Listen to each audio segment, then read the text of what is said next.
All right, Ed, so this is the mausoleum that you built last year to add to the haunted house, right? Haunt house. Yes. All right, so give us just a description of how you built it, what processes you went through, and what materials you used. All right, so built this out of 1-inch foam, plywood, some 2x4s, and built it in a way that I can easily take it apart and then reassemble it. Okay, all right. So come around this way. So got the wall sections, that's 1-inch foam, and then it's on top of plywood. Glued it to the plywood, so it's on solid. Okay. Leaving the lip here on both sides. Okay, so you left the lip on both sides. And then built the post sections, so with a lip that plywood fits into. Okay. And it's all numbered, so when I take it apart, I can put it back together easily, and it's held in place by these eye hooks. Okay, so there's a little bit of looseness to it, so it can move around a little bit as you adjust it, right? Yeah, because the ground might not be exactly level. Okay. But they just basically slide into position and attach them to each other. I painted the inside black just because we want it to be, dark in the mausoleum. Okay. Not quite finished yet. I never got the roof done last year. I'm going to do that this year. Right. Make it like a shingled roof. Maybe we can get it on camera. And That'd just be keep on adding more and more to it as we do every year. Okay, and last year you put a coffin in it. So if Yes. people want to go back and see the previous video, then they can see that you put a coffin in there, and it was just kind of something you could look into. Yes. Very cool. All right. And What all next did you year- use? What did you use to paint it? Paint. Tri-lock on the foam. Okay. And then I just took some water and black paint, thinned it out, and just sprayed it on to kind of give it this more aged look. Okay. I never got to the pillars last year, the posts. I'll do that this year while it's in position, and I want to go over the whole thing again just to make it a little darker again. Maybe like a dirty wash or something. Yes. Okay. Very cool. So again, to slide the next panel in, just got to stand it up.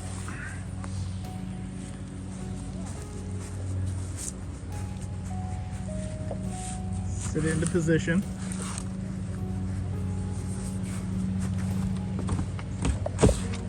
Latch it in. Kind of like a shiplap a little bit.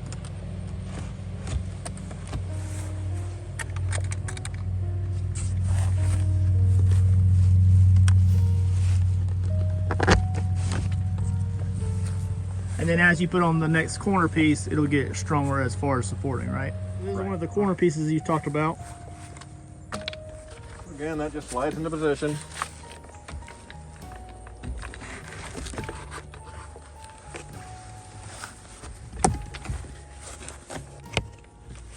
All right, so with those bad boys connected in, there is your corner piece.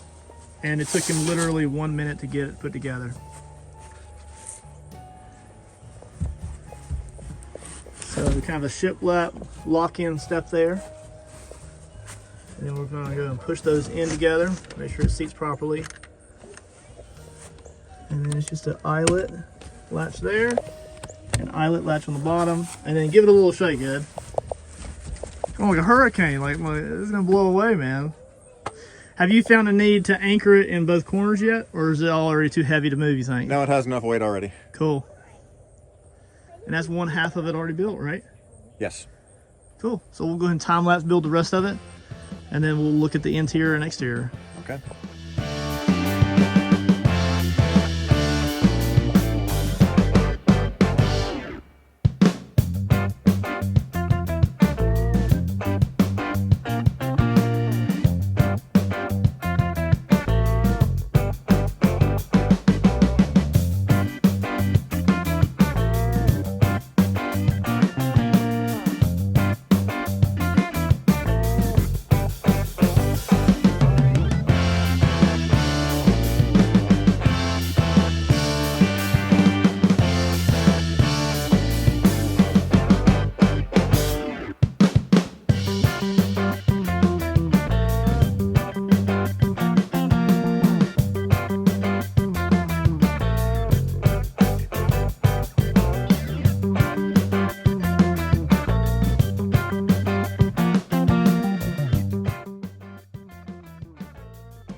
All right, so out of the time lapse, you can see that this one is what? So the way I did the bricks, I got the big one on the bottom, small one on the top. So that tells me which is the bottom on all of them. Okay. All right. Line up nicely. And then they basically just latched all the way around in the order that you kind of put it in, but you don't have to go in this particular order as long as you just work from one side to the other. Correct. Pick it up gently, pull it out, make sure it's square. And then the top piece, it's hard to see on the time lapse, but you put 2 screws and one on each side to kind of hold it in position. Right. It was just easier to do 2 panels, one on each side, posts, and then this hanging piece which has to be screwed in. Okay. And it's just 1 screw that's needed, right? Just 1 screw. Do you ever feel like that 2 screws may be necessary once the roof is on? They'll still be necessary, otherwise this will just slide down the slut. But 1 screw will always be enough, you think? Oh yeah. Okay. Cool deal. Now you also made a pillar that went out in the front, is that right? Do you want to show them that as well? We just found these at a store. Obviously they suit the Halloween stuff. They're battery powered. Got screws in position and they just lock in. Just gotta get the right hole. Right. And it's good to have them battery powered because there's no telling how far from the house you'll want to put this. I mean, you could put it in the back lot or you could put it in the front, and you don't have to worry about having an extra extension cord out here unless you just have an animatronic in it, right? Correct. Cool deal. And that's the mausoleum. So there's the two arms. And then there's one over here that match.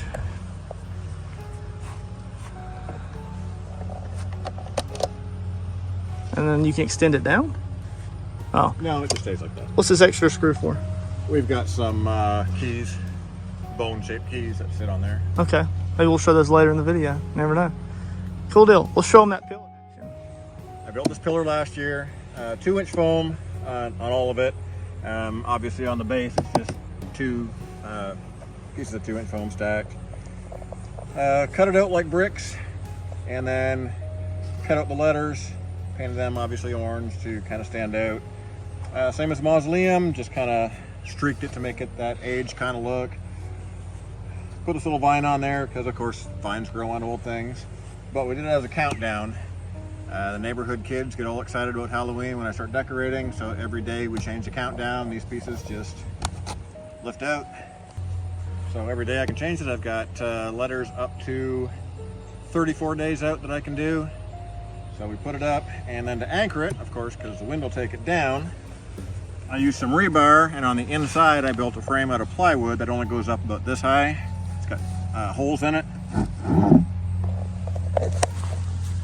And it just sits on the rebar. So lessons learned from this. You can see the frame I've got up in there.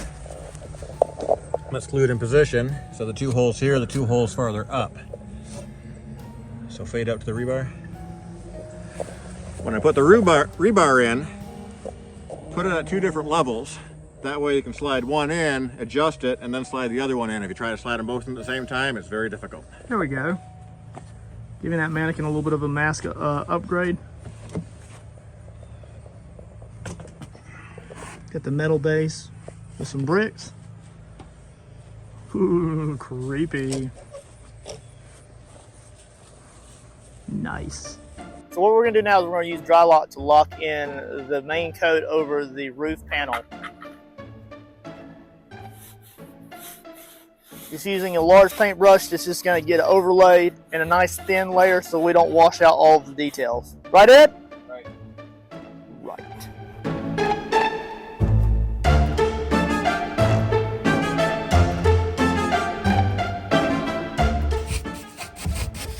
What are you putting on it now? Dry lock. Dry lock. It's gonna protect your foam. And this is one of the panels for the mausoleum.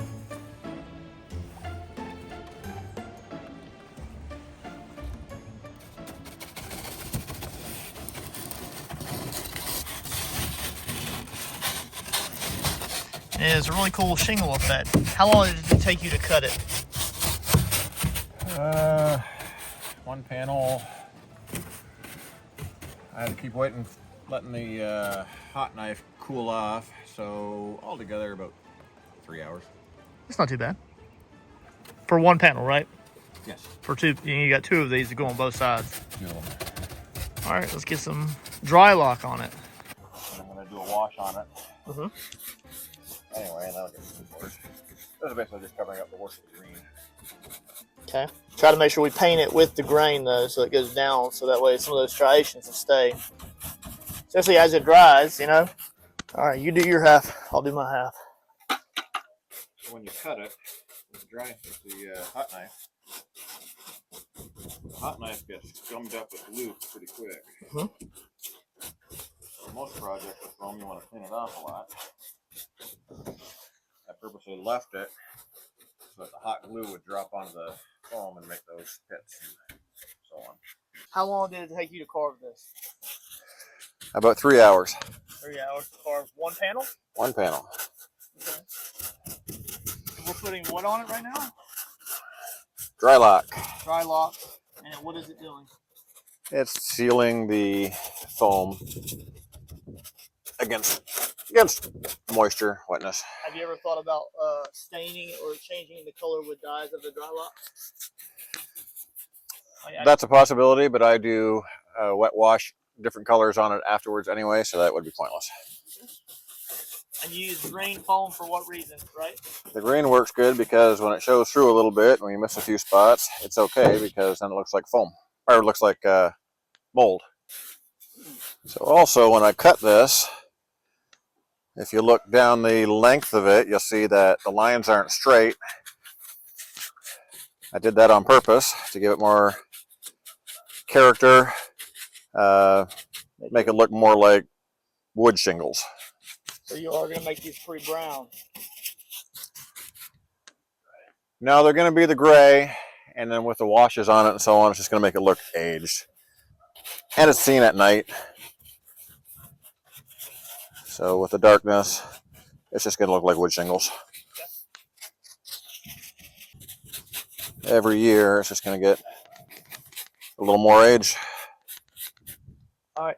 Now, the question here is, if somebody wanted you to build them a mausoleum and then come pick it up, how much would you charge them to build a mausoleum like what you have? I couldn't say offhand, but I'd have to add it all together, but I probably have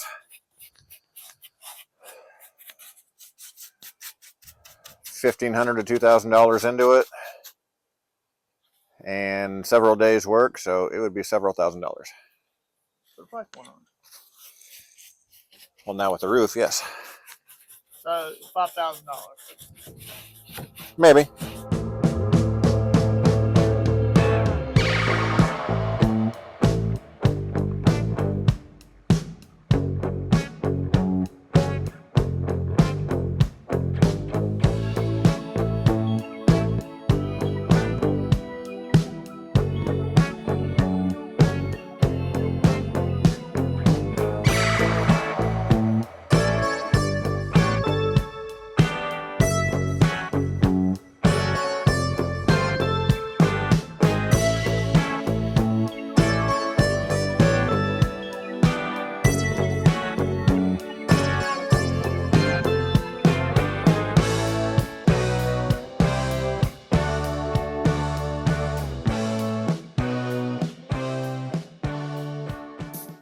All right, so this is the very first layer of black wash, right?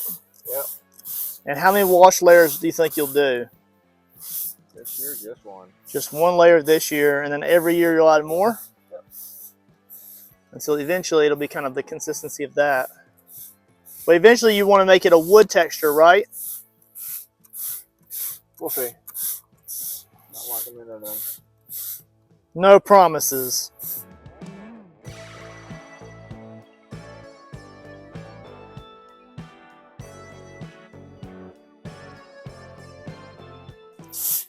Just washes it all out. Mm-hmm. It'll sit in all those nice little grooves and pits and sculpted materials there. And of course it's dripping down with the shingles as it naturally would in nature. It gives it a natural dripping water effect.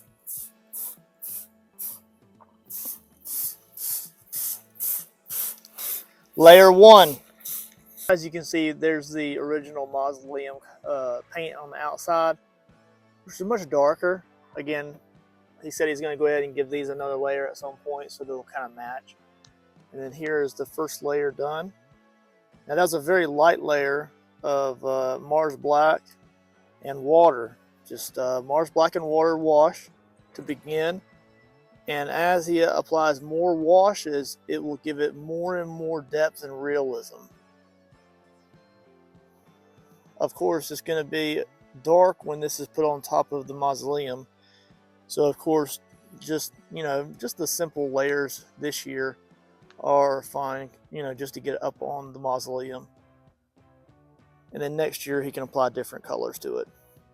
Whether he wants to make it a wood texture or maybe more of a stone, because it is a Mausoleum, he can go whichever option he'd like. Increasing the darkness of it. So there's a lot more Mars Black, right? A lot more black. Mars Black. See how dark it is, yeah? So we're darkening it up quite a bit there.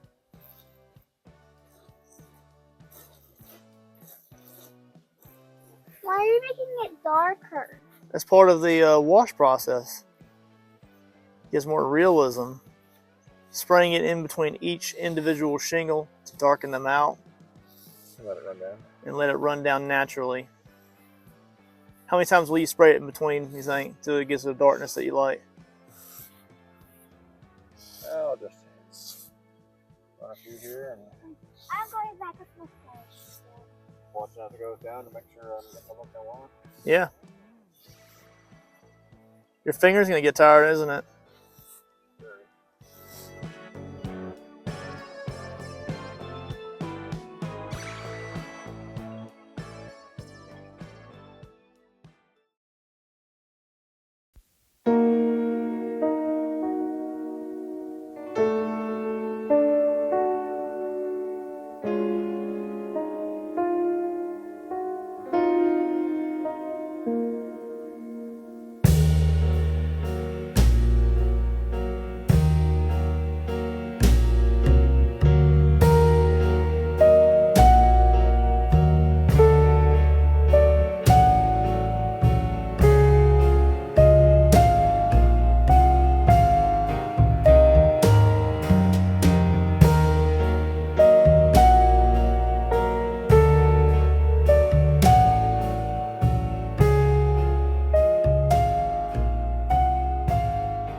Now you notice on this one, some of the dry lock wasn't quite dry yet. And it gave a cakey look to it as it drips. So it actually adds a little channel. It kind of washes. Looks like it aged there a little differently. Kind of like an aged washed out effect.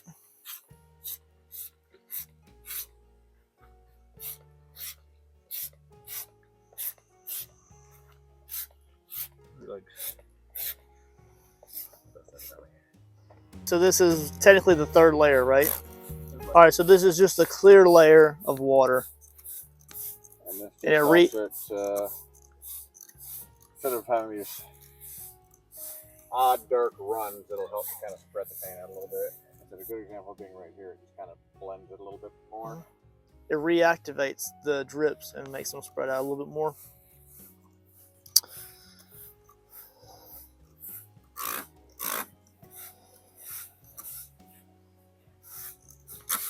So instead of looking like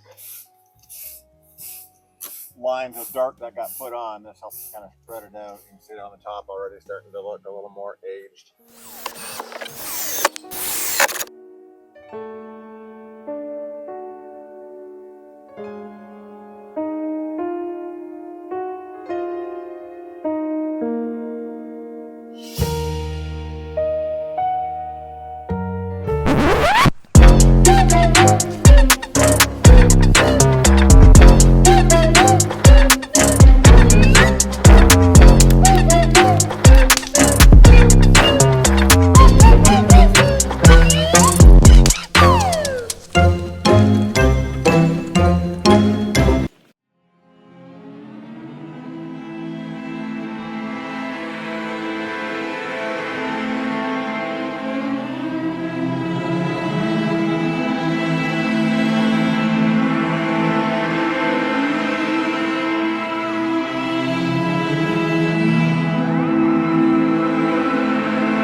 No, say, ready, set, action.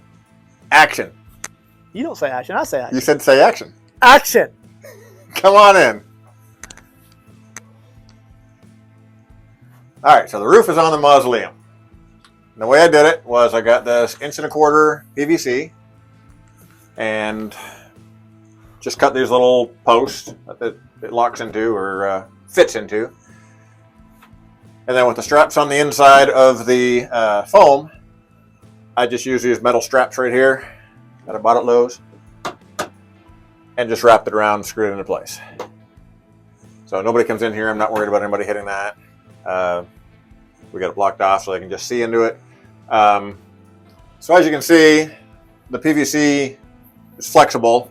So I was able to get this to bend down tight onto the PVC and hold it in place without damaging the foam that it rests on.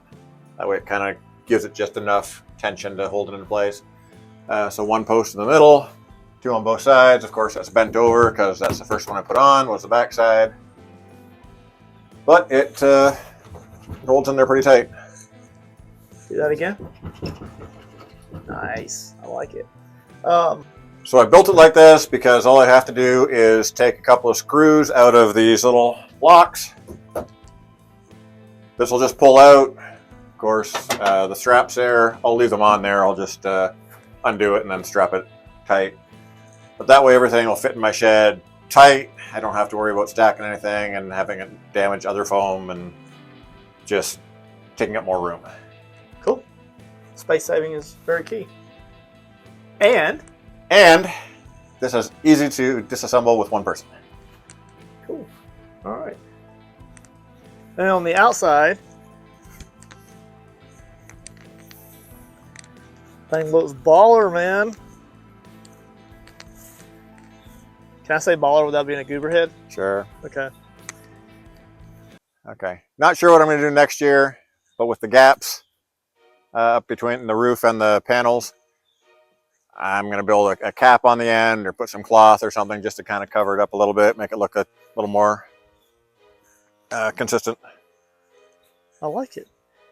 And so next year you may add maybe more browns to it, or every year you're going to add a little bit more wash to it to intensify the colors over time, right? Yes, and also the goal is, I don't know if it'll happen, the goal next year is to build some stained glass windows, but it'll be resin, not stained, not glass. Yeah. To fit in there. Are you thinking like a 2-part epoxy or like a UV resin? Don't know yet. I saved the cutouts, so I have the exact sizes. Okay. So I can do that next year. Very cool. You Or can do over different the shapes of that. And then maybe I might make a raven to go on top of it for you. We'll see how that goes throughout the next year or so. I like it. It looks good. Eventually, you said you may also make a door to go on the front of it? Like yes, I also saved the plywood cutout that I did. You wouldn't make that a whole door, though, would you? You'd want to make it look broken and ragged? So I've got a piece of plywood that fits here. I've also got the piece of foam that I cut out of here. I made sure I cut this piece off the top and save the bottom. If I get to making a door, I'm going to make it look like a wood door. So I'll, again, fasten the foam onto the plywood. Maybe cut it in half so you got like 2 doors and make it look like planks. You can make it like kind of like busted and like holes and stuff in it, maybe? Well, what kind of hinges are you going to make? Cast iron or bronze? I got no idea yet. Well, the arms on them are silver. We will see what happens next year. There you go. Till next year on this project. I like it. Tune in. Action. So tune in next year to see the improvements we make to the mausoleum as part of the haunt house. Yeah, I wasn't worried about it having little like sags and stuff because it's an old mausoleum. Once you get the crown on there, it won't matter. Take a look. The kids are going to run in it. No, they won't. Why wouldn't they?